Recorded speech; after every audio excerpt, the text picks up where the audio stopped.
டெலிவரிக்கு in and out பக்கத்துலேயே இருப்போம். செகண்டு வலி இல்லாத டெலிவரி தான் என்னோட ஒரே மோட்டோ. பெயின்லெஸ் லேபர்ன்னு சொல்லி அதுக்கு தனியாக ஊசியெல்லாம் கொடுக்கறது கிடையாது. எந்த நேரத்தில் வலிக்கும் அந்த டைமில் மட்டும் நீங்கள் அந்த வலியை பேர் பண்ணிக்கங்க. மற்றதெல்லாம் பேரபிள் பெயின்னு அவங்களுக்கு எக்ஸ்பிளைன் பண்ணாலே நிறைய தாய்மார்கள் அழகாக அண்டர்ஸ்டாண்ட் பண்ணிக்கிறாங்க.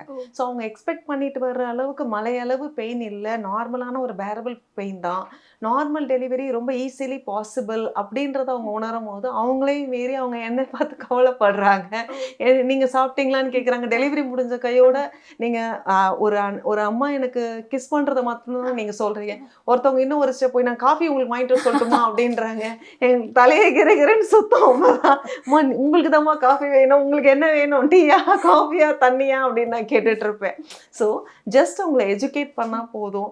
இதுதான் வலி, இதுதான் பிரசவ வலி, பிரசவ வலியோட அதீத அளவு இவ்வளவு, இதை தாண்டுனுச்சுன்னா நீங்கள் எனக்கு சொல்லுங்க, இல்லைன்னா நீங்கள் பேர் பண்ணிக்கோங்க அப்படின்னு அழகாக சொன்னேன்னா நிறைய பேர் புரிஞ்சுக்கிறாங்க. அந்த ஒரே ரீசன் தான் இன்னைக்கும் நார்மல் டெலிவரியை உயிர் போடவும் வச்சிருக்குது, சாத்தியமாகவும் ஆக்குது.